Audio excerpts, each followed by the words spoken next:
방금 소개받은 이병호라고 합니다. 반갑습니다. 토요일 이 시간에 야구도 안 보고 드라마도 안 보고 엄청 재밌는 프로그램이 많은데 이 시간에 이렇게 앉아 계시는 자체가 저는 기적과 같은 일이라고 생각합니다. 다만 저도 조금 일찍 와서 연주도 듣고 또 여기 지나 왔다 갔다 하는 여러 시민들의 모습을 보면서 굉장히 행복한 마음 가지고 이 자리에 섰습니다. 방금 소개가 있었습니다만 제가 오늘 드릴 말씀은 공주 대통사라는 절터에 대한 이야기입니다.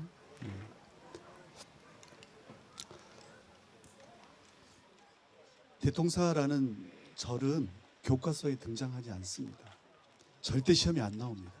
외울 필요도 없죠. 공산성이나 문영왕릉은 교과서에 등장해요. 제가 지금 중학교 교과서를 쓰고 있지만 일부러 문영왕릉 유물사진 한 컷을 넣어서 공주 꼭 가보게 이렇게 의도적인 편집을 하고 있습니다. 그런데 대통사는 방금 말씀드린 것처럼 교과서에도 등장하지도 않고 관심이 없는 일반 사람들은 처음 들어보는 절터다, 절이름이다 이런 생각을 하게 되겠죠. 그래서 오늘 한 1시간에서 1시간 반 사이 여러분들 반응이 좋으면 1시간에 끝내고요. 졸거나 딴 생각하고 있는 게 보이면 1시간 반까지 할 예정이에요. 잘 들어주시기 바랍니다. 대통사라는 절은 삼국유사에 딱 한 줄 나와요. 딱 한 줄. 근데 그 한 줄이 어디에 나오냐면 법흥왕 때 신라에서 처음 불교를 공인한 이야기. 신라에서 처음 불교를 공인할 때요. 이차돈이라는 사람이 순교하면서 그 순교에 대한 이야기가 나와요.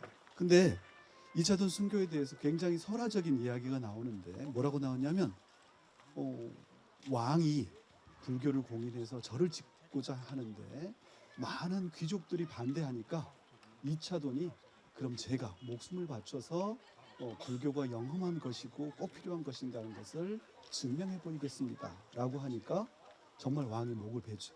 그랬더니 이제 마지막 구절이 이거예요. 이차돈의 목을 뱄을 때 목 가운데서 흰 젖이 한 장이나 솟아오르더니 점점점 이때 하늘에서 꽃비가 내리고 땅이 흔들렸다. 그래서 사람들이 서글프게 울었고 동요하면서 불안해하였다. 불교를 우리가 배척해서는 안 되는구나 라고 생각했다는 거죠. 그 이야기를 그림으로 그리고 글로 표현한 게 바로 이차돈 순교비입니다. 오른쪽에 있는 것이고요. 왼쪽에 있는 이 사진은 일제강점기 때 경주에서 이렇게 넘어져 있는 순교비의 사진이에요. 경주박물관에 가면 경주에 가면 금관도 봐야 되고 불상도 봐야 되고 볼 게 너무 많아요. 그래서 이 이차돈 순교비는 눈에 들어오지도 않습니다. 여러분 눈에는. 근데 이 이차돈 순교비는 글씨와 더불어서 여기 목이 잘려서 피가 하늘로 솟구치고 꽃이 이렇게 떨어지고 있는 모습이 표현되어 있어요.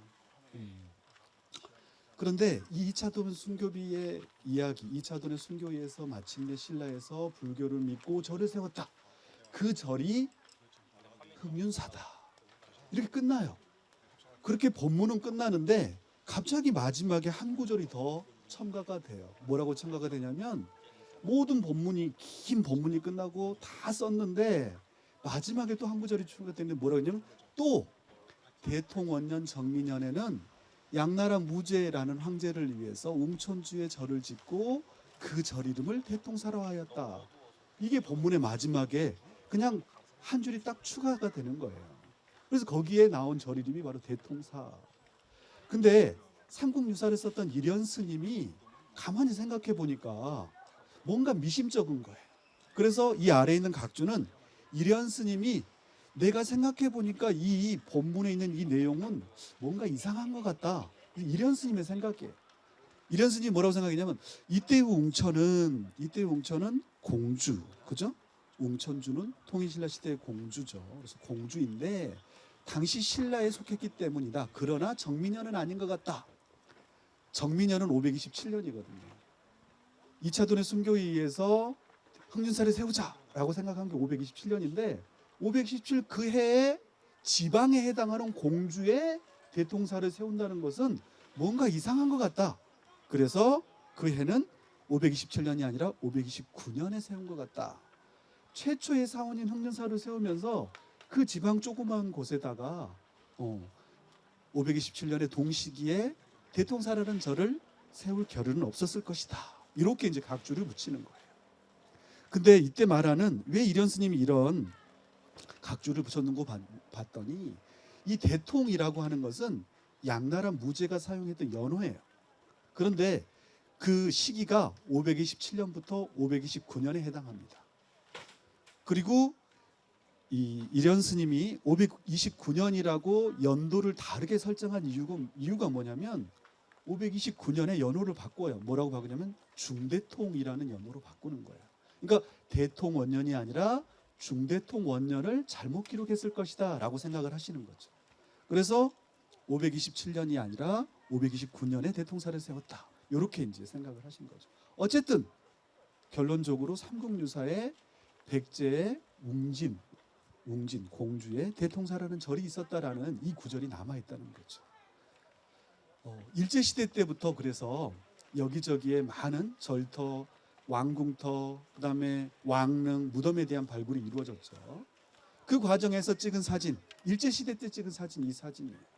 이 사진이 어떤 거냐면 여기에 대통사지 단간지주가 있고 또 그 주변에 중동, 반죽동이라는 곳에 석조라는 것이 있다라고 되어 있어요. 근데 이 단간지주가 여기 단간지주가 있죠. 이 단간지주나 석조는 통일신라 시대에 만들어진 유물이에요. 통일신라 시대. 그리고 지금 현재 이 석조의 경우에는 국립공주박물관 야외 마당 뜰에 전시되어 있습니다. 그래서 이게 만약에 비록 통일신라 시대의 단간지주고 석조지만 이것이 공주 반죽동 주변에서 발견되었다고 한다면 그 주변에 혹시 삼국유사의 그 한 줄 나오는 대통사라는 절이 있는 것이 아닐까 이런 생각을 가지고 많은 사람들이 그 주변에 대해서 그 주변에서 발견되는 유물에 대해서 관심을 가졌던 거죠. 그때 가장 중요한 가설이 하나가 등장하는데 바로 경부자음 가루베지온이라는 사람이 내세운 대통사에 대한 추론입니다. 이 가루베지온은 현재 공주고등학교, 옛날 공주 심상 보통학교 정도 되는데 그곳에서 일본어 교사였어요. 거기서 일본어를 가르치다가 토요일, 일요일이면 쉬는 게 아니라 혼자 이 공주 주변의 모든 절터와 산을 등산하면서 거기에 있는 고분을 조사해요. 자기 스스로 논문에 뭐라고 쓰냐면 나는 약 1000기 정도의 고분을 발견했다. 근데 사실은 그게 뭐예요? 도굴이었던 거죠. 그래서 이 동네 사람들은 가루베지온을 도굴왕이라고 부릅니다. 근데 어쨌든 그는 이 대통사에 대해서도 굉장히 관심을 가지고 있었어요. 그래서 이 단간지주가 현재 남아있는 이 단간지주를 포스트로 해서 그 위쪽에 대통교라고 하는 다리가 있는데요. 현재 여기가 공주사대 부고입니다. 그 공주사대 부고 앞쪽에 이곳에서 일제강점기 때 시가지 하수도 공사를 하고 있었어요. 그 하수도 공사하면서 보니까 주변에 잘 다듬은 화강으로 만든 기대석 혹은 기단석들, 건물의 기초시설들이 확인이 되는 거죠. 그래서 그것을 가지고 뭔가 중요한 힌트가 되겠다라고 생각을 한 거예요. 그래서 조금 전에 보았던 단간지주가 있는 곳 그리고 두 기의 석조가 있었다라고 하는 것을 위치를 표시해 둔 도면인데요. 그 시가지 하수도 공사에서 발견되는 여러 개의 이 건물지 흔적들을 가지고 이곳의 건물, 절과 관련된 중요한 건물이 있지 않을까라고 해서 도면을 그려본 게 이거예요. 그래서 이 위쪽에는 강당이 있고 그 아래쪽, 강당 아래쪽에 금당이 있을 것이다. 그리고 그 금당 아래쪽에는 당시 충청남도 경찰관 교습소의 욕실, 목욕탕에 해당하겠죠. 그것을 만들 때 그 주변에서 굉장히 많은 기와가 나왔다고 하더라라는 이야기를 듣고 요 단간지주 북쪽에 탑과 금당과 강당이 남북 일직선상에 배치된 절터가 있었던 것이 아니냐라고 하는 중요한 가설을 제시했던 거예요. 이게 이제 사실은 지금도 가장 중요한 기준이 되고 있어요. 대통사를 찾기 위한 가장 중요한 기준. 실제로 당시 가르베지온의 책에 등장하는 대통사지 주변에 하수도 공사하는 모습이에요. 그리고 그 과정에서 주변에서 여기저기 흩어져 있는 발견 매장 문화재를 자기가 수습해서 사진을 찍어서 자기 책에 수록했어요. 여러분, 집 수리하다가 이런 기와 나오면 어떻게 해야 돼요? 얼른 가져다가 인사동에 팔아서 집 수리하는데 보태서 쓰면 안 되고요. 반드시 신고를 해야 합니다. 신고. 그래서 그나마 이때 수습한 이 기와들이 지금도 공주박물관 그리고 공주교육대학교 박물관에 남아 있어요. 그리고 그 주변에서 발견된 문자가 새겨진 기와인데요. 여기에 뭐라고 돼 있어요? 대통이라고 하는 스탬프가 찍혀 있습니다. 동그란 원형의 것이. 이것은 백제 당시의 기와예요. 그리고 그 오른쪽에 보면 대통이라고 써 있는 또 다른 기와들이 있는데 오른쪽에 있는 이 기와들은 고려시대의 기와들입니다. 그래서 고려시대까지 이 주변에 대통사와 관련된 어떤 기와집이 있었구나라는 것을 짐작할 수 있다는 거죠. 하지만 그 이후에 공주 지역에서 많은 발굴이나 조사가 있었지만 직접적으로 그와 관련된 자료는 등장하지 않았어요. 사실은 잊혀졌죠. 1950년 그리고 1945년, 50년 너무나도 힘든 시기를 거쳤잖아요. 그러다가 1976년에 박용진이라는 공주교대 당시 교수님이고요. 나중에 학장까지 역임을 하시는데 이분이 대통사지 출토 와당 연구라는 논문을 발표해요. 그러니까 이 논문은 가르베지온이 수집한 것 이외에도 그 이후에 공주 지역에서 본인이 혹은 주변 사람들의 지인이 알려준 반죽동 주변에서 수습된 기와 전체를 망라해서 정리한 논문이에요. 이게 그 논문에 실려 있는 사진들이고요. 특히 이 박용진 교수의 논문이 중요한 이유는 뭐냐면 거기에서 실측도 그리고 탁본이 처음으로 제시되었다라는 점입니다. 처음으로. 그리고 예전에 가르베지온의 책에 잠깐 실렸던 대통이라고 하는 이 스탬프가 있는 문자기와도 함께 실려 있고요. 또 치미의 파편이라고 생각하는 이런 기와도 함께 소개를 하고 있습니다. 고려시대의 통자가 있는 이런 기와도 추가적인 보고를 하고 있는데요. 이게 바로 그의 논문에 나오는 유물입니다. 굉장히 작고 그닥 눈에 띄는 게 없는 평범한 기와죠. 근데 이 기와 한 점이 정말 많은 의미를 포함하고 있다는 것이죠. 사실은 제가 박사 논문을 책으로 출간했는데요. 그 책으로 출간할 때 표지가 이 사진 한 컷이었습니다. 백제 불교 사원의 성립과 전개라는 책이었는데요. 너무나도 상징적인 의미를 이 수막새 한 점이 내포하고 있기 때문이에요. 여기 이 수막새의 특징을 얼른 보면 여기 연꽃 무늬가 있는데 8개의 연꽃이 있고요. 8개의 연꽃 끝부분이 살짝 점처럼 표현되어 있어요. 약간 반전된다. 살짝 처마 끝선이 올라가는 것처럼 살짝 올라가는 그런 경쾌한 느낌도 주고요. 그리고 가운데 있는 요것을 중방이라고 하는데 작고 낮아요. 그리고 그 안에 점이 찍혀 있는데 1+6의 연자라는 게 찍혀 있어요. 근데 이런 기와들은 사실은 공주 반죽동뿐만 아니라 나중에 보겠지만 공주뿐만 아니라 부여 지역에서도 일반적으로 보이는 기와예요. 근데 이 기와에서 더 재밌고 중요한 건 뭐였냐면 바로 뒷면의 모습이에요. 그러니까 여러분은 박물관에 가서 유물을 볼 때 앞면만 보지만 사실은 더 중요한 비밀은 유물 뒷면에 담겨져 있다라는 것입니다. 이게 뒷면의 모습인데요. 이제 여기에 공주교대 소장품이고 공주 반죽동에서 발견한 것이다. 여러분 이거밖에 안 보이죠, 그렇죠? 그것까지 더 알면 이제 전문가가 되는 거니까 더 알려고 하지 마세요. 근데 이분들이 이제 이 중요한 것은 뭐였냐면 여기에 있는 이 문양이 점처럼 표현되어 있다. 근데 이 점처럼 표현된 문양이 사실은 1971년에 발굴한 공주 문용왕릉의 벽돌 무덤의 그 벽돌, 그 벽돌에 보이는 이 문이 이 연꽃문이랑 굉장히 닮았구나라는 점이었어요.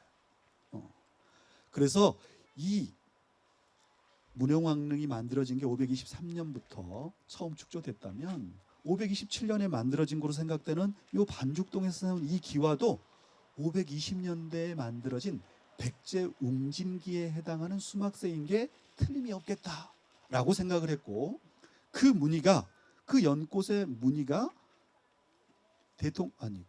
문영왕릉에서 나온 연꽃과 닮았다는 것은 계통적으로 중국 남조의 영향을 받아서 만들어진 것이 아닐까, 이렇게 추정한 거예요. 그리고 더 나아가서 이런 무늬는 일본에 처음 절집이 생긴 것이 588년에 백제 와박사를 비롯한 여러 기술자들이 건너가서 만들어준 비조사, 즉 아스카데라라고 하는 절인데요. 그 아스카데라의 수막새도 여기에 보이는요, 대통사의 수막새랑 똑같더라 라는 얘기까지를 1976년에 이미 쓰신 거예요. 굉장히 선견지명이 있고 깊이가 있고 통찰력이 가진 굉장히 중요한 논문이었다, 이렇게 말씀드릴 수가 있습니다. 1976년, 하지만 1980년대 90년대까지 대통사 주변에는 아무 일도 일어나지 않았어요. 아무 일도. 10년이면 강산이 변한다는데 아무 일도 없었어요. 그러다가 1999년 11월 12월에 공주대학교 박물관에서 야, 그렇게 중요한 절이라는데 백제의 절 중에서 공주에 남겨진 이름이 남겨진 가장 중요한 절이 대통사라는데, 비록 통일신라 시대에 대통사지에 단간지주가 있다면 그게 통일신라 시대의 유적이라고 하더라도 그 주변을 한번 파서 대통사의 실체가 어떤 것이 한번 접근해 보자. 그렇게 해서 99년에 처음으로 공주대 박물관에서 대통사지 단간지주 주변에 대한 발굴을 시작하게 됐어요. 이게 당시에 발굴하던 사진의 모습입니다. 단간지주 아래까지 이렇게 인부들이 들어가서 구덩이를 파고 2m, 4m까지 깊게 팠어요. 굉장히 많이 팠죠. 실제로 포크레인까지 들어갈 정도로 많이 팠습니다. 약 4m 정도 팠다고 해요. 그리고 이게 그 단간지주 바로 밑에 보이는 모습이에요. 결과가 이거였어요. 1999년 공주대 박물관의 발굴 결과 지표 아래 약 2m까지 팠는데 모래충밖에 안 나오더라. 모래충의 두께가 약 2m 정도 쌓여 있다는 거예요. 그리고 단간지주 전체가 다 모래밖에 없는 거예요. 일부러 더 깊게 파봤지만 4m까지 내려가 봤지만 모래밖에 없더라. 왜 이렇게 주변이 다 모래밖에 없을까? 그것은 재민천의 범람에 의한 결과일 것이다, 이렇게 생각을 한 거예요. 그래서 결국에 지금 우리가 찾고자 하는 대통사는 이 모래층이 끝나는 지점의 서쪽, 더 산 쪽에 어딘가에 대통사가 있지 않을까라고 이 공주대 박물관 보고서에는 결론을 짓고 있어요. 그런데 또 하나 재미난 게 뭐였냐면, 단간지주 아래를 파봤잖아요, 조금 전에. 근데 단간지주 기단 아래에는 우물의 흔적이 있었어요. 그리고 그 우물의 흔적 안에는 굉장히 많은 그을음이, 검게 띄는 그을음이 가득 있는, 마치 이 온돌시설의 일부를 우물을 메우기 위해서 갖다 버린 그런 흔적들이 발견되었다는 거죠. 그래서 현재 우리가 지금 대통사를 찾으려고 하는 유일한 단서였던 단간지주는 사실은 일제강점기 이후에 다른 곳에서 옮겨올 가능성이 굉장히 높은 것이다. 즉 단간지주를 기준으로 해서 우리가 대통사를 찾는다는 것은 이제 불가능하다, 이렇게 이제 포기해야 된다라는 것이죠, 다른 말로 하면. 그러다가 시미즈 아키히로라고 하는 일본인 연구자가 있어요. 이 일본인 연구자가 1년 동안 충남대학교에 유학으로 왔어요. 근데 그때 저도 이 시미즈 상하고 항상 만나서 막걸리를 마시면서 많은 이야기를 나눴는데, 이분이 떠나면서 백제연구라는 잡지에 백제 대통사식 수막새의 성립과 전개, 중국 남쪽의 조화 기술의 전파 과정, 이런 논문을 발표했어요. 조금 전에 언급했던 박용진 교수가 1976년에 언급하고 그 이후에 국내의 어느 연구자도 주목하지 않았던 대통사에서 발견되었던 바로 이 수막새에 대해서 다시 한 번 더 탁본을 치고 실직도를 그렸던 거죠. 그러면서 이 사람은 한 발 더 나아갔어요. 박영진 교수는 막연하게 이 기와가 중국 남조의 영향을 받았을 것이다. 왜냐하면 문영왕릉의 벽돌의 문이랑 비슷하니까. 이런 정도의 추정이었는데 이 시미즈 씨는 더 나아가서 실제 중국 남경에서 발견된 5세기, 6세기의 연꽃무늬 수막새를 직접 자기가 실견하고 조사한 거예요. 이 오른쪽에 있는 사진이 바로 남조의 6세기대, 5세기대 연꽃무늬 수막새. 여담입니다만 이 시미즈상이 나중에 돌아갈 때 인사동에 가서 인사동에 굴러다니는 중국 당시 2000년대 초반까지만 해도 중국 귀화는 한 점에 10만 원도 안 됐어요. 그래서 자기 사비를 털어가지고 약 10여 점의 남조 귀화를 사가지고 귀국했어요. 나중에 그 귀화를 자기가 직접 이 탁본 치고 실측하고 서술을 해서 논문을 발표하기도 했어요. 정말 이 자기가 뭔가 하고 싶은 욕구, 욕망, 열정이 느껴지는 그런 연구자라고 생각해요. 근데 이 오른쪽에 보이는 이 남조 기와의 특징이 뭐냐면 연꽃무늬가 있는데 연꽃무늬는 동일해요. 근데 이 남조 기와의 연꽃무늬는 특징이 훨씬 더 도톰하다. 그죠? 그리고 연꽃 안에 선이 하나씩 가 있는 게 특징이에요. 근데 이런 무늬적인 특징뿐만 아니라 뒷면이 더 중요한데 뒷면에 동심원 모양의 이런 흔적이 있어요. 이 동심원 모양의 흔적이 뭐냐면 이 수막새를 만들 때 거푸집에다가 점토를 이겨서 뽑아내게 되는데 마지막 마감을 할 때 빙글빙글 돌려서 마감을 한 흔적이에요. 즉 물레와 같은 회전대를 이용해서 이 기와 제작에 활용했다라는 것을 이 뒷면의 모습을 통해서 우리는 짐작할 수 있다는 거죠. 그런데 요 반죽동에서 나왔던 공주교육대학교 박물관에 수장되어 있는 요 연꽃무늬 수막새의 뒷면을 보니까 여기에 바로 그 남조기와의 가장 특징인 회전 물손질한 흔적이 보이더라라는 것을 처음으로 언급하게 됐다는 겁니다. 즉 남조기와와 대통사기와가 무늬만 비슷한 게 아니라 뒷면의 성형 기법까지 동일하더라라는 것을 처음으로 제시했던 거예요.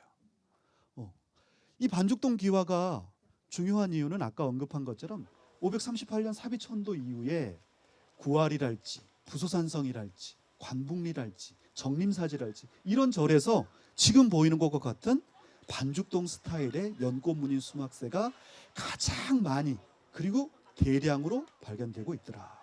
그러니까 사실은 사비천도 이후에 처음으로 기와집을 지었다면 거기에 사용된 기와는 새로 만들어진 기와가 아니라 반죽동에서 만든 즉 대통사의 창건 기와를 만들던 사람들이 천도 이후에도 계속해서 활동했구나라는 것을 짐작할 수 있다는 거예요.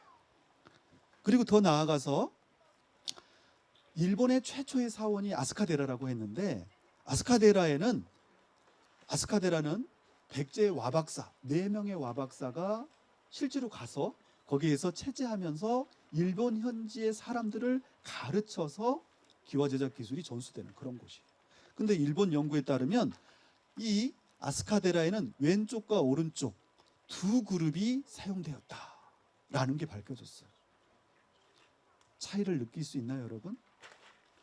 모르겠죠?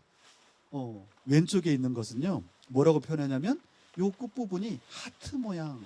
근데 제 눈에는 하트 모양으로 보이는데 일본 연구자들은 저게 뭘로 보였냐면 꽃잎 끝 모양. 그 꽃잎이 뭐냐면 사쿠라. 벚꽃의 꽃잎 모양처럼 생겼다라고 해서 왼쪽에 있는 것을 화조라고 불러요. 화조. 오른쪽에 있는 것은 점처럼 생겼다 그래서 점을 그냥 점이라고 표현하면 되는데 이 사람들은 이걸 뭐라고 닮았다고 하냐면 별을 닮았다 그래서 성조라고 불러요. 그러니까 왼쪽에 있는 화조와 오른쪽에 있는 이 성조 그룹이 즉 두 그룹이 아스카데라 창건화 588년에 백제 와박사들이 일본에 건너가서 만든 최초의 기와다.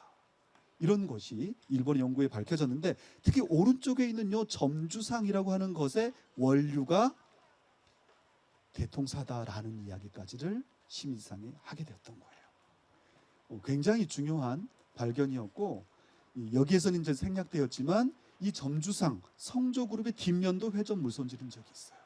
그리고 수키화를 접합하는 기술까지 갔다라는 것을 밝혀냈다는 겁니다.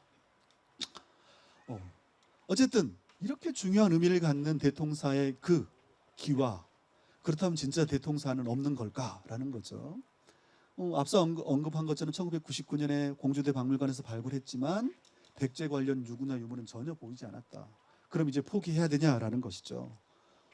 그럴 때 절대 놓칠 수 없는 게 뭐냐? 바로 이 기와예요. 이게 바로 대통이에요. 대통. 그리고 앞서 언급한 것처럼 대통은 527년부터 529년까지 사용했던 남조 양나라 무제의 연호였다.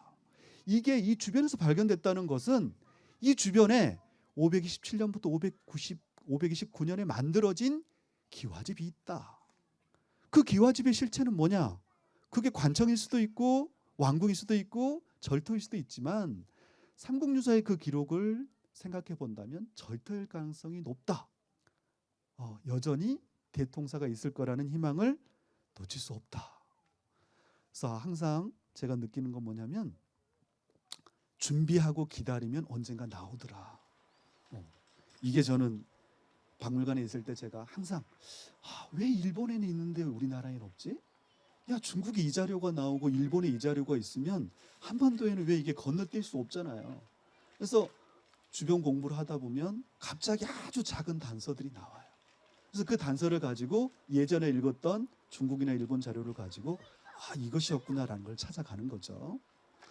그러다가 아까 이제 언급이 있었습니다. 제가 2016년부터 19년까지 지금 현재 국립익산박물관을 만드는 일에 투여가 됐어요. 3년 동안 익산에 근무를 하고 있었는데 2018년 3월에 갑자기 여기 공주대에 계셨던 윤용욱 교수님께서 저한테 이 두 장의 사진을 보내왔어요. 이 선생 혹시 시간 있어?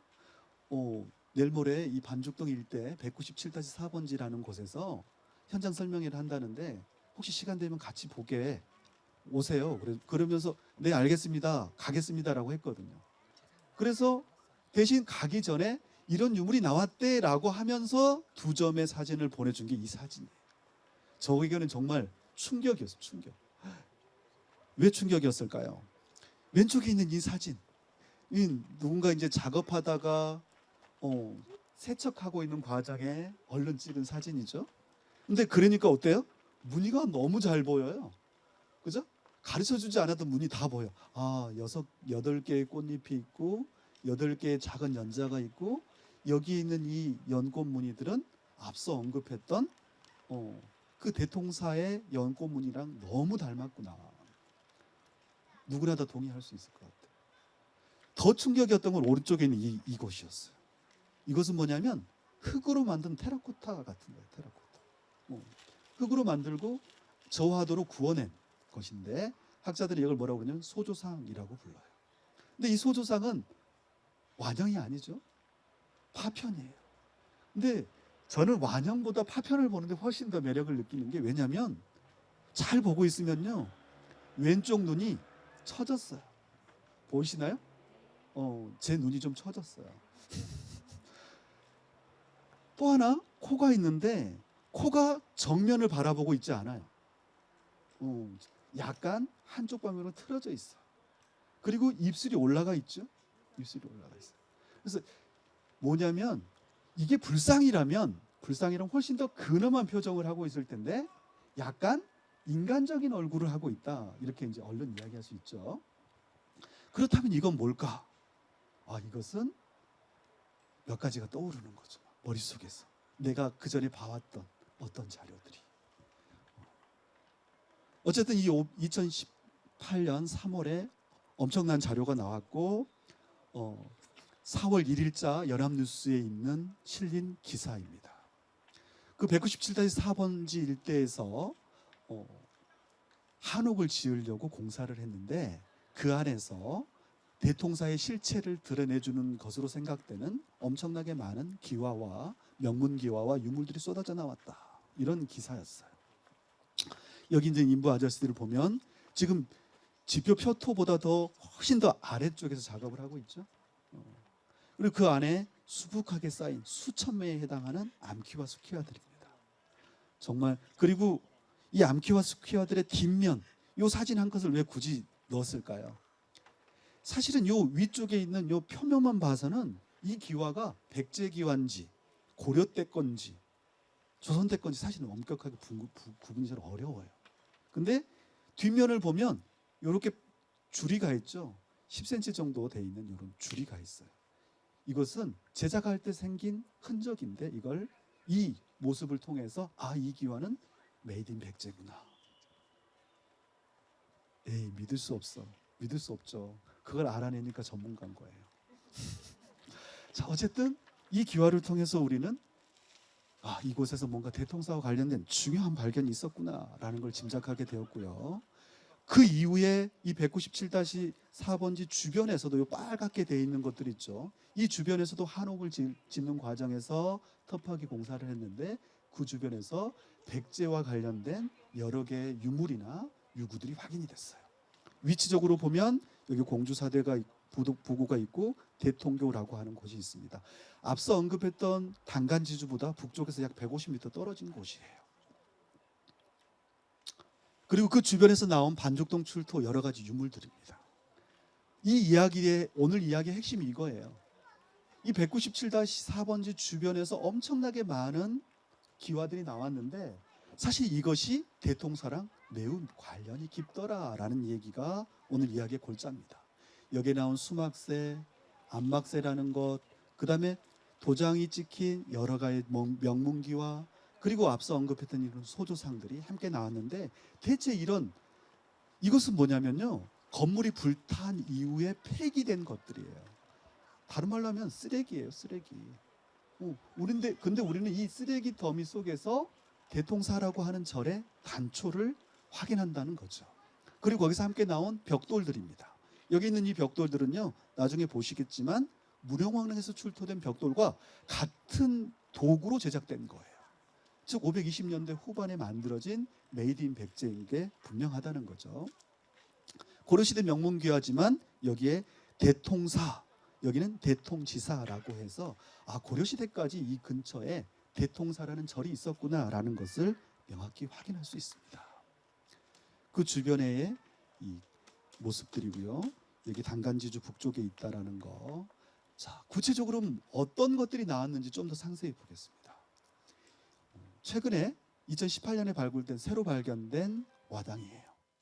이 수막새의 경우에 앞서 제가 시미즈 아키히로 씨 그리고 박영진 교수가 언급했던 바로 그 대통사 스타일의 기와, 대통사식 수막새와 동범 기와예요. 동범이라고 하는 것은 같은 거푸집으로 찍어냈다라는 뜻이에요. 그리고 이것의 뒷면을 보면 동글동글 회전 물선지라는 흔적이 보이고, 이제 조금 어려운 이야기입니다만 제작 기술도 같다라는 것을 확인할 수 있었고요. 또 굉장히 연꽃 무늬가 유사하긴 한데 요 가운데 테두리 부분이 여기에 흠집이 갔어요. 흠집. 이것은 뭐냐면 왼쪽에 앞에 위에 있는 이 연꽃 무늬 수막새를 가지고 나무로 된 거푸집을 가지고 100장을 찍어내고 1000장을 찍어내고 10,000장을 찍어내면 어떻게 돼요? 닳게 되잖아요. 그러니까 그 다른 거푸집을 수리를 한 거예요. 그 수리한 흔적이 이렇게 남겨진 흔적이다라는 것을 확인할 수 있었고요. 이런 것들이 같이 나왔다는 거죠. 즉 이 거푸집이 굉장히 장기간에 걸쳐서 사용된 거구나라는 거. 또 하나 중요한 발견이 있었어요. 그게 뭐냐면 그 전엔 알려지지 않았던 새로운 스타일의 수막새도 함께 있더라라는 것이었습니다. 이게 이제 새로운 형식들인데요. 이 새로운 형식의 특징이 뭐냐면 연꽃 무늬의 끝이 융기하고 있다라는 게 특징이에요. 융기하고 있다. 그리고 이 판단, 연꽃 무늬의 끝이 융기하고 있는 것 중에 정말 운이 좋게도 단 한 점이 있었는데 이 단 한 점은 연결된 수막새와 연결된 수퀴화 부분이 남겨져 있었어요. 이 아래쪽에 있는 이 사진인데요. 이 수퀴화 부분에 뒤집어 봤더니 이런 모습을 하고 있더라. 근데 이게 왜 중요한 거 하니까 수막새를 만들 때 수퀴화랑 어떻게 접합시키는지를 알 수 있었고 그때 연결된 수퀴화가 어떤 것인지를 알 수 있었는데 쉽게 말하면 요 수퀴화, 요 융기되어 있는 연꽃 무늬와 연결된 수퀴화도 이 사진은요, 남조에서 만들어진 수키화예요.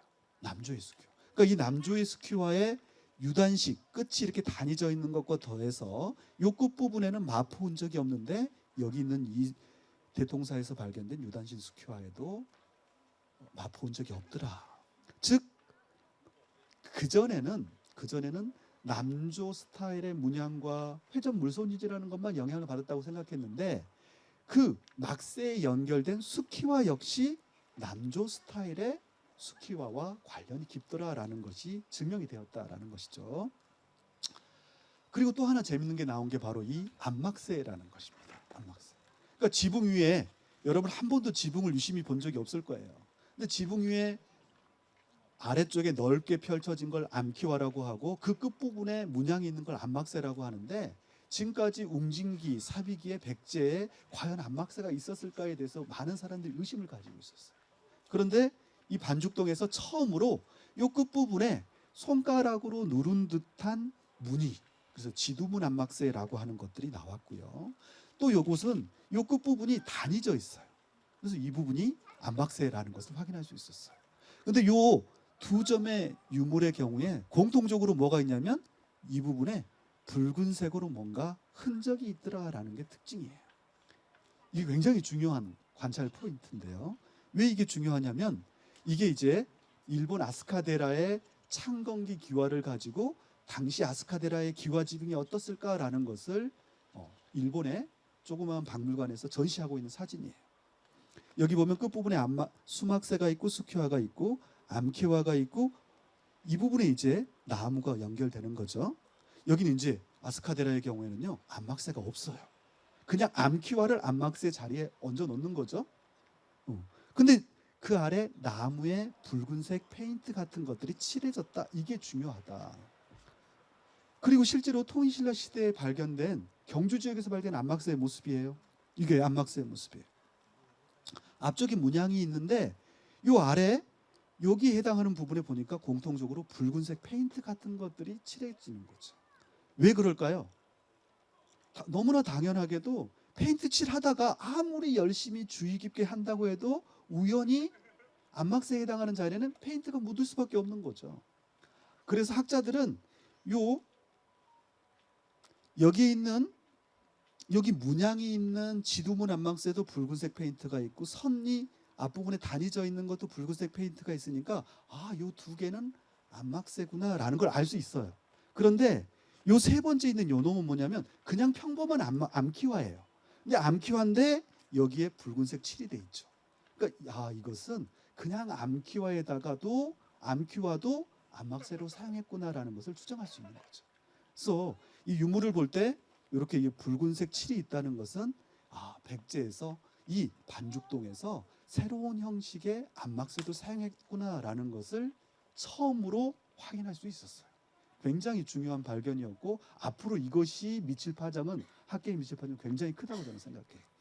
오늘 그걸 다 얘기할 수는 없지만 어쨌든 중요한 발견이었다. 이런 이야기들이고요. 자, 그리고 이 반죽동에서 아까 그 대통이 찍힌 스탬프가 있는 것이 나왔고 또 여러 개의 벽돌들도 함께 나왔습니다. 이렇게 이 대통의 경우에는 굉장히 재미난 것이 부소산성 안에서도 동일한 스탬프로 찍힌 암키화가 나왔는데요. 부소산성에서 찍힌 이 암키화가 중요한 이유는 부소산성이 언제 처음 성벽이 축조되었을까를 추정할 수 있는 결정적인 단서가 되기 때문이에요. 538년에 백제가 웅진에서 부여로, 공주에서 부여로 천도했다라고 되어 있지만 언제부터 그러면 천도를 준비했을까라는 것을 생각할 때 이 부소산성 성벽 안에서 대통이 찍힌 스탬프가 있다라는 것은 대통이 527년부터 529년에 사용한 남조의 연호라고 한다면 약 10년 전부터는 그런 천도를 준비하는 방어시설의 축조가 이루어지지 않았을까라는 추정을 가능하게 하기 때문입니다. 어쨌든 이런 똑같이 만들어진 기와들이 반죽동에서 확인이 되고 있다. 그리고 거기에서 발견된 이런 조그마한 벽돌 같은 경우에도 문영왕릉에서 발견된 것과 동범이다라는 것을 확인할 수 있었습니다. 반죽동 출토 대통사지 와당을 다시 보면서 기와들을 다시 보면서 떠오르는 게 뭐였냐면 다시 처음 언급했던 이야기로 돌아가요. 신라 최초의 사원인 흥륜사의 이야기입니다. 신라 최초의 사원인 흥륜사가 어디 있는가라고 봤더니 학자들은 현재 경주 공업고등학교 자리라고 생각을 하고 있어요. 경주 공고 자리. 근데 이 경주 공고 자리에 대해서 해방 이후에 단 한 차례도 공식적인 조사가 없었어요. 그러다가 2008년 무렵에 이 경주 공업고등학교 교장 선생님이 운동장이 배수가 잘 안 되는 거예요. 그래서 운동장 테두리 부분만 약 폭 1m 정도 되는 곳에 배수로 공사를 하려고 포크라인 기사 불러다가 그냥 팠어요.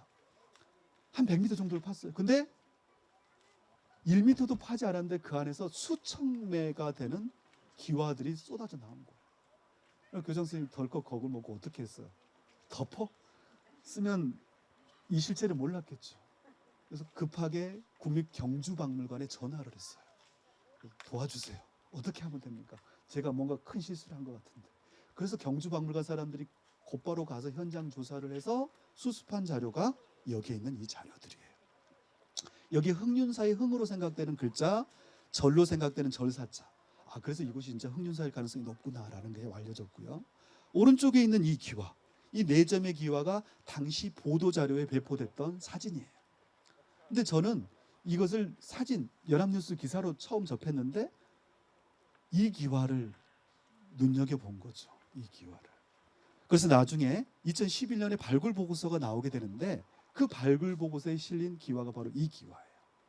이 신라 최초의 사원인 흥륜사라고 알려진 곳에 나온 수막새의 경우에 대통사 스타일처럼 아무런 연꽃무늬에 아무런 장식이 없고 끝부분에 이렇게 점처럼 되어 있고 뒷면에 회전 물손질 흔적이 있고 대통사 스타일로 접합되어 있는 수막새가 그곳에서 발견되더라. 그리고 조금 전에 반죽동처럼 이 끝부분이 융기하는 듯한 것도 비록 반파되었지만 함께 나오더라. 그러니까 흥륜사의 최초의 창건기 기와들이 2종류인데 그 2종류 모두 반죽동 일대에서 발견된 것과 유사한 형식으로, 유사한 패턴으로 나온다라는 것을 확인할 수 있었다는 거죠.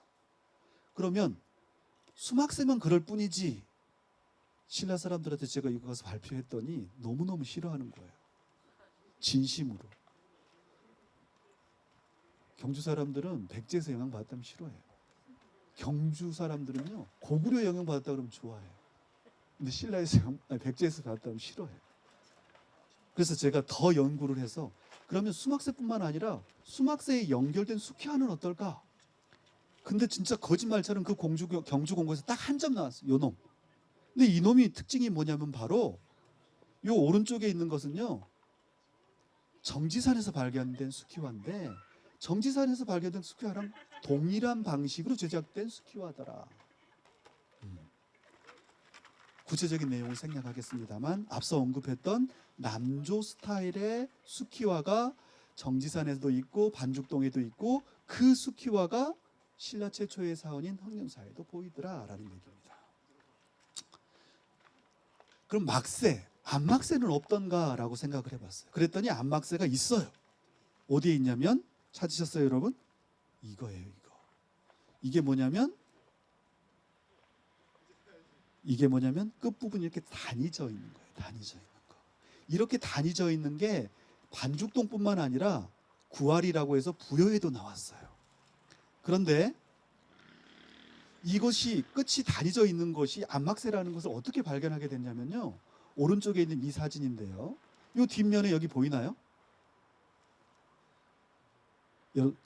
붉은색 페인트 자국이 보이나요, 여러분?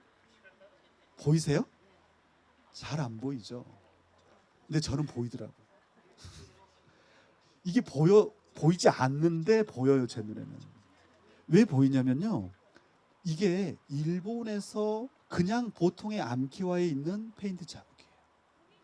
그러니까 일본 학자들은요. 이것을 알고 있어요. 그래서 혹시 이 단이져 있는 이 기와가 혹시 안막새가 아닐까라는 의심을 가지고 이 뒷면을 열심히 봤더니 흔적이 보이더라라는 거죠. 그래서 야, 한 점밖에 없지만 흑륜사에서 끝이 다니져 있는 안막새도 있네. 근데 그게 어디에 있었다고요? 반죽동에도 있는 거라는 거죠. 그러니까 안막새도 여기 있잖아요. 지금 조금 전에 보여줬던 거. 이 페인트, 이 지저분하게 남아있는 이게 얼마나 감사하고 고마운 일인지. 우연히 남게 된 이 페인트 칠 자국이. 자, 그럼 안막새가 그렇다면 암퀴화는 어떨까? 암퀴화는 어떨까? 이 흑륜사에서 남겨진 암퀴화인데요. 여기에 이렇게 칸이 쳐 있잖아요. 이게 바로 이것을 제작할 때 사용했던 오른쪽에 있는 통쪽 와통의 흔적이다라고 돼 있어요. 이게 바로 백제 암퀴화의 전유물이에요. 이렇게 만들어진 것은 메이드 인 백제다고 생각하면 거의 틀림이 없습니다. 이 흔적들이 공주 정지산에서도 보이고 반죽동에서도 보인다. 정리하면 흑륜사라고 하는 곳에서 비록 단편적이고 소수밖에 되지 않지만 당연한 거 아니겠어요?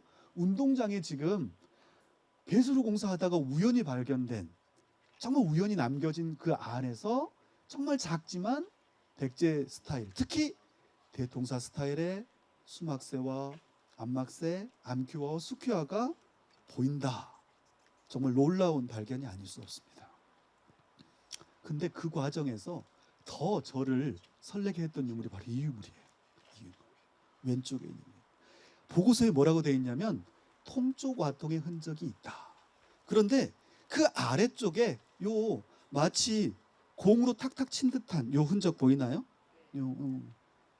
이게 뭐라고 써 있냐면 보고서에 청해 파문 흔적이 있다 이렇게 돼 있어요. 그렇죠. 제가 청해 파문이 뭐야? 푸를 청, 바다에 파도파 무늬무. 파도가 치는 듯한 무늬가 찍혀 있다라고 이제. 근데 저는 그 귀절이 너무너무 감사했어요.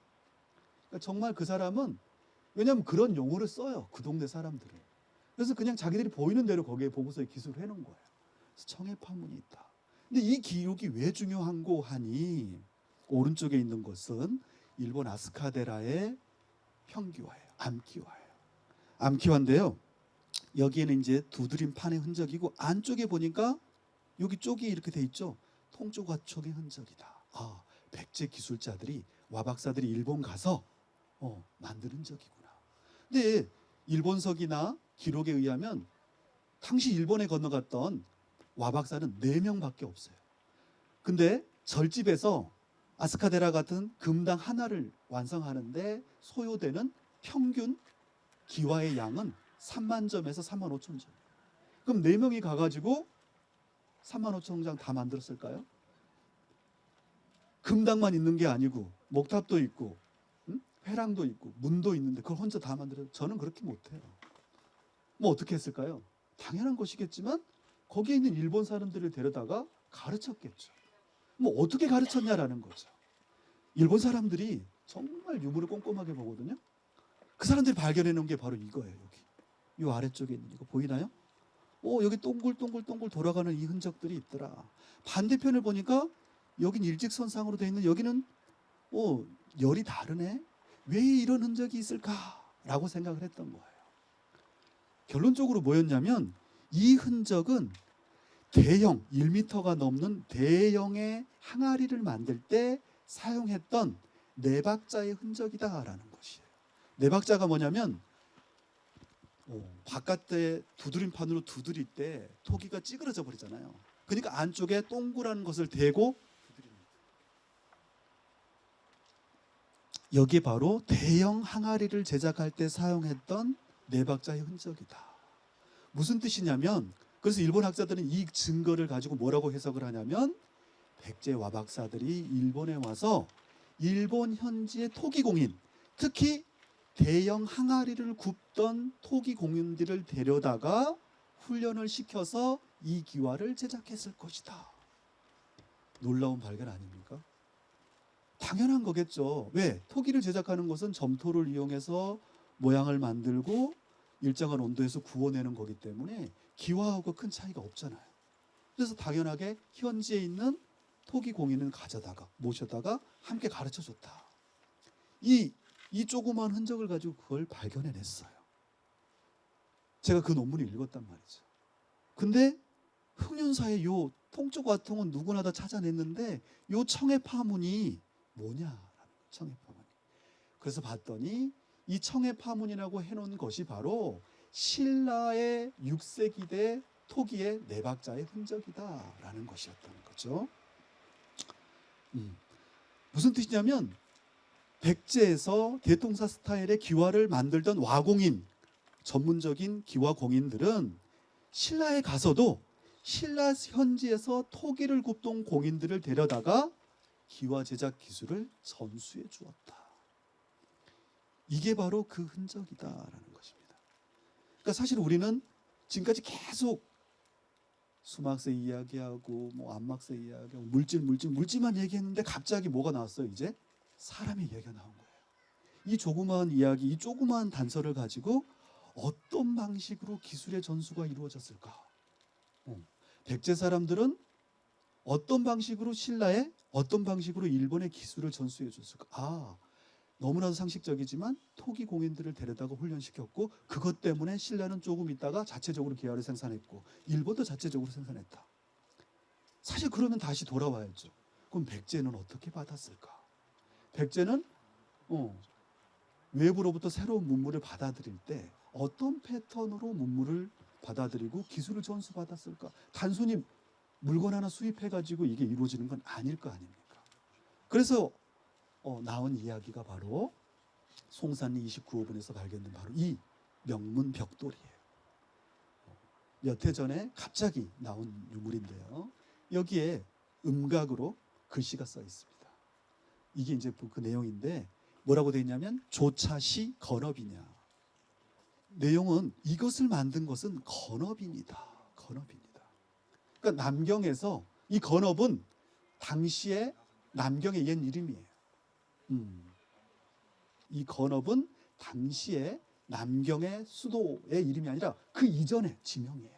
그러니까 중요한 것은 내가 남경에서도 아니 중국에서도 남경의 남조의 양나라의 수도에서 온 최고의 기술자다. 뭐 이런 의미가 있지 않을까. 그러니까 사실은 이 백제에서 기술을 전수받을 때 어떤 방식으로 했냐면 중국에서 사람이 직접 건너와서 백제 현지의 기술자들에게 전수해 주었다. 사실 이제 이론만으로는 부족해요. 어떤 게 부족하냐면 구체적으로 그러면 어떤 게 남경의 새로운 기술이고 어떤 것이 백제적인 변형이냐. 어디까지가 수입한 것이고 어디까지가 백제적인 것이냐. 이제 이런 질문으로 나아가야 될 단계가 있어요. 근데 아직 거기까지는 못하고 있다. 이렇게 말씀드릴 수 있습니다. 어쨌든 이제 긴 이야기였어요. 긴 이야기였는데 남경에서 이렇게 끝이 연판의 모습이 연꽃잎의 모습이 볼록하고 점이 있는 이런 스타일의 기와가 남경의 5세기, 6세기 대 기와인데 이 527년 무렵에 대통사지를 만들면서는 비슷하긴 하지만 다른 사실 이게 중요하잖아요. 비슷하지만 달라요. 왜 그러냐면 백제는 대통사지 만들기 전에 이미 한성기부터 자체적으로 기와 제작 기술을 가지고 있었어요. 그래서 선택적인 수용이 가능했다라고 보는 거예요. 그리고 이 대통사를 만들면서 만드는 이 기와가 신라 최초의 사원인 흑륜사에 전수되는 거예요. 그리고 588년에는 일본 최초의 사원인 아스카데라에도 전수되는 거죠. 옛날엔 일제강점기 때 이미 이런 인식이 있었어요. 대신 뭐라고 표현했냐면 백제는 단순히 중국의 문물을 일본으로 전수하는 통로에 불과했다. 이렇게 얘기를 했어요.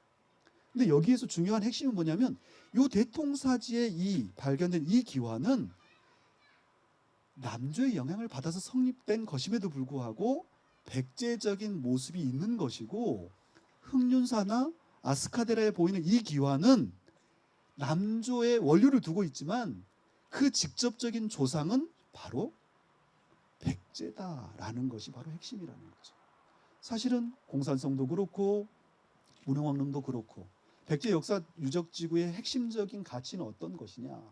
백제라고 하는 것은 백제의 문화는 단순히 외래의 문화를 수용한 것이 아니라 개방적으로 문화를 수용하면서 그것을 자체적으로 백제의 것으로 만들었다는 거죠. 근데 거기에 머물지 않고 이것을 주변 국가에 전수해 주었다. 그것이 구체적인 물질 자료로 남겨져 있다. 이게 바로 사실은 백제 문화가 가지고 있는 가장 중요한 가치다. 이렇게 말씀드릴 수 있습니다. 자, 그러면 그 소주상 어디 갔어? 소주상 한 15점 정도의 소주상이 나왔어요. 15점 정도. 근데 다 어때요? 불에 타서 찌그러지고 깨졌죠. 형태를 알아볼 수 있는 게 거의 없어요. 이런 모습. 이것과 가장 유사한 것들이 부여 지역에서 보면 정림사지에 있고, 앞서 이제 첫 그 글자 제가 처음 받았던 그 사진은 구아리 사지, 이런 표정이 있는 모습으로 남겨져 있고요. 이런 것들, 북위의 사원이랄지 일본의 사원이랄지 제석사지와 같은 데서 유사한 모습들을 찾을 수가 있습니다. 그래서 이런 소주상들은 사실 제작 기법상 남조 그리고 사비기의 어떤 소주상들과 굉장히 통하는 면이 있다라는 것이고요. 제일 중요한 것은 뭐냐면 이 소주상이 그러면 어디에 안치되었을까라는 것이에요. 비록 15점밖에 되지 않지만 이 소주상이 시사하는 바는 굉장히 크다라는 것인데요. 북위의 영영사의 목탑지에서 나온 모습이에요. 여기 소주상이 나왔고요. 6세기 중엽에 해당하는 조평성 폐사지라는 곳에서 이런 소주상이 나왔어요. 그러니까 중국의 남북조 시기의 목탑지는 특이하게도 이런 소주상들이 있는데, 이런 소주상들은 목탑의 1층을 빙 둘러가지고 장엄하던 그런 것이었다. 이런 모습. 그 소주상들이 이렇게 벽면을 장식하고 있었다라는 것입니다. 실제로 현재 남아있는 세계에서 가장 오래된 목탑으로 알려진 일본의 호류지라는 곳이 있는데요. 오른쪽에 금당이 있고 왼쪽에 목탑이 있는데, 요 목탑 안쪽에 고개를 이렇게 스며시 집어넣으면요, 그 안에 이런 장면들이 펼쳐져 있어요. 이게 뭐냐면 흙으로 만든 소주상이에요. 그 중에 이런 장면이 있어요. 북쪽 면인데요. 석가모니가 열반에 들자 슬퍼하는 제자의 모습을 표현한 것입니다. 중국 남경에도 정림사라고 하는 절이 있는데 거기에서 발견된 소주상들입니다. 이런 소주상들은 정림사, 부여 정림사의 소주상하고 굉장히 기술적으로 상통합니다. 결론적으로 이런 소주상들은 그런데 백제의 경우에도 일본의 경우에도 중국 남북조 시기의 경우에도 사원지에서는 공통적으로 목탑지에서 발견된다는 특징이 있습니다. 목탑지. 즉 반죽동에서 나온 이 소주상은 결론적으로 목탑을 장엄하던 것일 것이다. 지금 현재 반죽동 197-4번지 주변에서는 아직 건물과 직접 관련된 유구가 나오질 않았어요. 하지만 우리가 지금까지 쭉 보았던 기와류 그리고 이 소주상을 통해서 그런 낙세가 장식된 기와집이 있었고, 그 기와집 중에는 소조성으로 장엄한 목탑도 있었을 것이다 라는 것을 유추할 수 있다라는 것이죠. 자, 그러면 이제 마지막입니다. 그래서 대통사진은 정말 어디에 있다는 것입니까? 라는 것이죠. 그 단서는 없는가? 라는 것인데요. 유일한 단서가 앞서 본 197-4번지지만 그 옆에 지금 현재 세무서 자리를 발굴하면서 여기에 뭐가 나왔냐면요, 담장 유구가 나왔어요. 담장. 사실 담장이 나온 건 굉장히 이례적이에요. 공주지역에서. 근데 안타깝게도 이 담장은 통일신라 시대 이후의 담장이에요. 그러니까 이 담장을 경계로 이 안쪽은 굉장히 고지대로 높아져요. 실제로 그래서 이 안쪽에서 발견된 이 소규모 발굴에서는 다 통일신라 유구만 발견돼요. 그래서 이 담장이 굉장히 중요한 상징을 가지고 있는데, 이 담장 안쪽에 요게 뭐냐면 통일신라 시대의 집터의 일부 흔적이에요. 그러니까 이 담장을 경계로 안과 밖에 뭔가 중요한 건물이 있었다라는 것만 유추할 수 있을 뿐이지만, 그 일부에 그 주변에서 이렇게 대통지사랄지, 그리고 앞서 보았던 대통사 스타일의 기와, 그리고 문해왕릉에서 나온 이런 벽돌들이 함께 나온 것을 보면 뭔가 이게 힌트가 되지 않을까, 이런 생각을 해보고요. 또 비록 옛날이지만 이 끝부분에서도 고려시대 기와지만 대통지사, 대통사의 와라고 하는 명문기와가 나왔어요. 그러니까 반죽동 197-4번지 주변에서 좀 더 핵심적인 지역을 유추할 수 있는 단초들이 있긴 있는데 그것들을 가지고 라인을 그어 보니까 이 아래쪽에 있는 도면들은요 일제 강점기 때 만든 지적도예요. 그러니까 비교적 아직 훼손이 덜 된 단계의 모습들이죠. 그래서 보니까 이렇게 몇 개의 골목길 이런 라인들이 있더라라는 것이고, 또 이 대통교를 기준으로 해서 이 부여 지역에서 나온 사원들의 사이즈를 갖다가 한번 얹혀봤어요. 그러니까 부여 지역에서 정림사지랄지 군수리사지랄지 능산리사지가 가장 이른 단계의 절이라고 알려져 있는데, 이 대통교를 중심으로 해서 아래쪽에 옛날 가루베 지온이 했던 그 유추한 것을 앉혀보니까 있을 수 없는 유추였다라는 것을 확인할 수 있었고요. 오히려 이 대통교 북쪽 1번, 2번, 3번 라인 어딘가에 아마 가장 핵심적인 위치가 있을 것이고, 197-4번지에서 수천 점의 기와가 그럼 왜 나왔을까라는 것은 사실은 정림사지도 그렇고 신라의 황룡사지도 그렇고 새로 절을 만들고 수리를 할 때 절 일부에다가 커다란 구덩이를 파고 거기에 폐기하는 흔적들이 확인이 됩니다. 그런 모습을 생각할 수 있겠다. 그런 점에서 결국엔 요 반죽동 197-4번지 주변에 결국엔 우리는 계속해서 주목할 수밖에 없다라는 얘기를 하면서 오늘 강의를 마치겠습니다. 긴 시간 경청해 주셔서 감사합니다. 수고하셨습니다.